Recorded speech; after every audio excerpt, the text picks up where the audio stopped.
So I love it when a company puts up a good fight, right? So this is a reply from Lyft to our offices.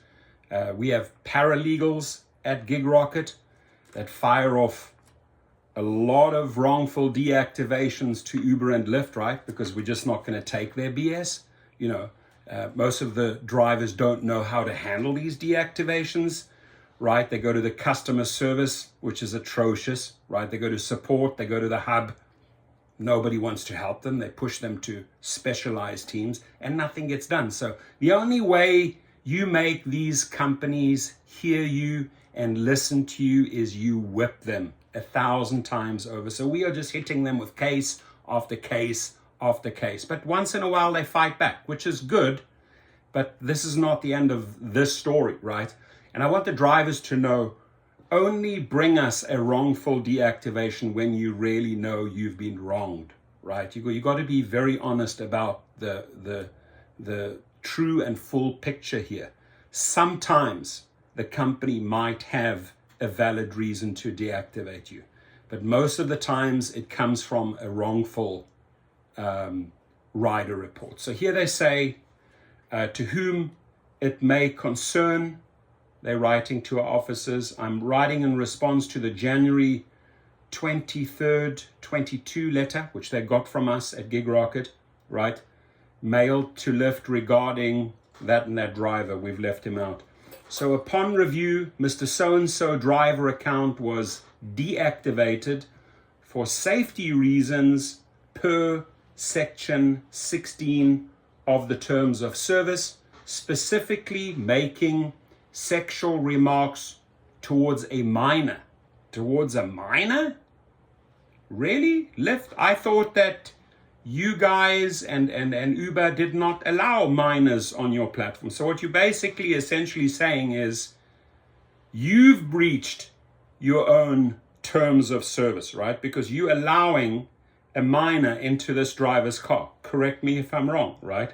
So this section states that Lyft may terminate this agreement, which they've done, or deactivate your user account immediately in the event. And by the way, you'd never ever get a letter or a response like this if you went to customer support, any type of customer service, any type of hub, any type of manager at a hub would never ever give you the time of day and give you a resolution. Here at least we get a resolution, because most of the times many of the drivers don't even know why the company has wrongfully deactivated them. So we force the story. So here they're giving us the story here, right?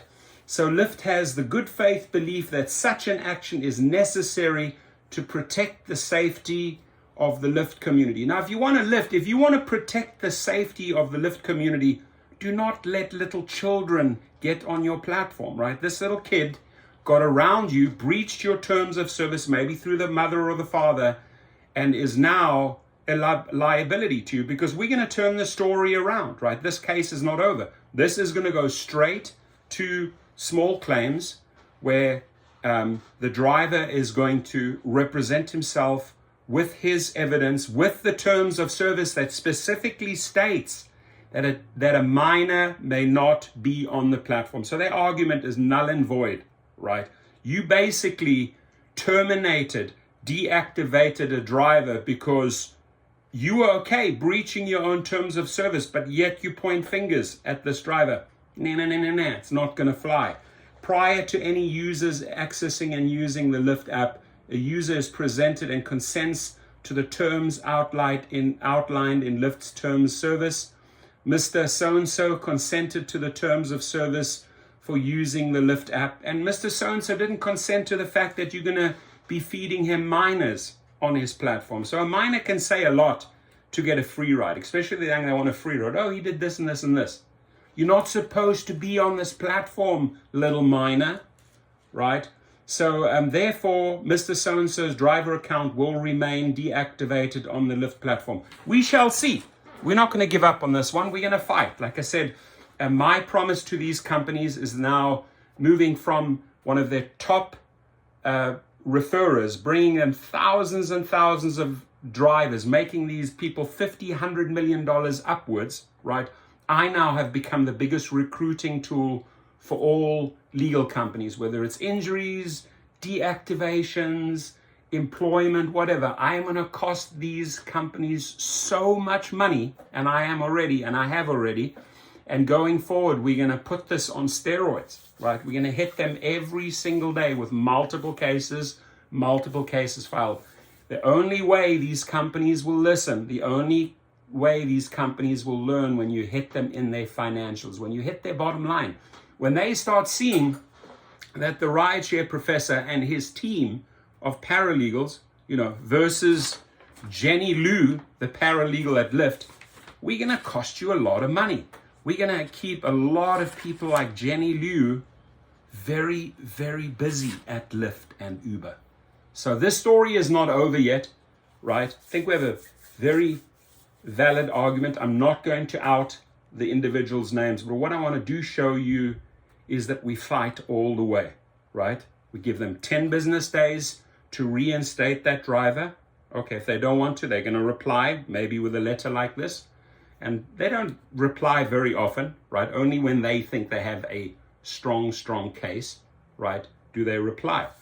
But here it is, these are their legal officers.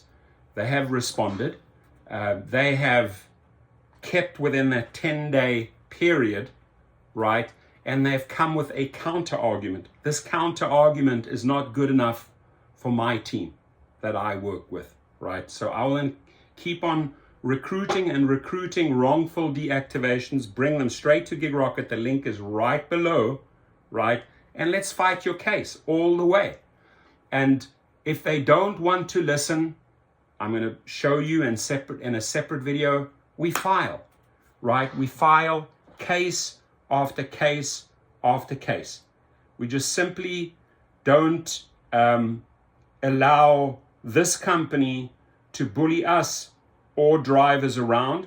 We're not going to stand for that, right? And we're gonna fight back accordingly, right? Here, the next one, taken to the magistrate's court. I'll make another video of this, right? We have another plaintiff, and the defendant, in this case, Uber Technologies, and it's going to be in the DeKalb County Courthouse. I believe that is in Georgia, right? We have the next case going out, and so on, until they listen.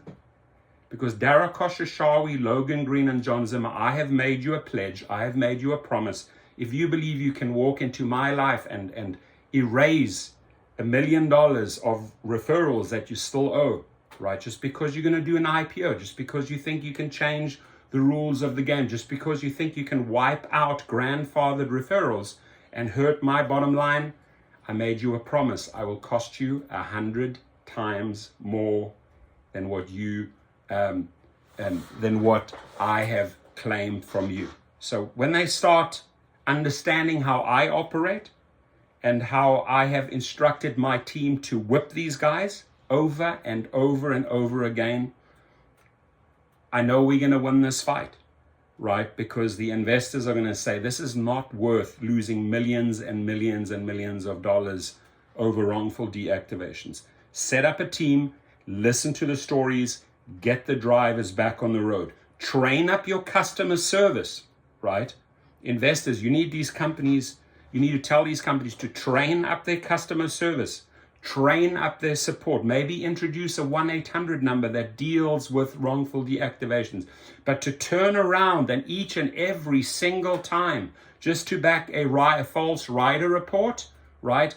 And to deactivate a driver who's done 15 or 20,000 trips, who has a 4.9 rating or a 5-star rating or a 4.85 rating, is wrong. And we are not going to stand for that, dear investor, right? So set up a panel. Educate your managers at the hub on how to deal with deactivations.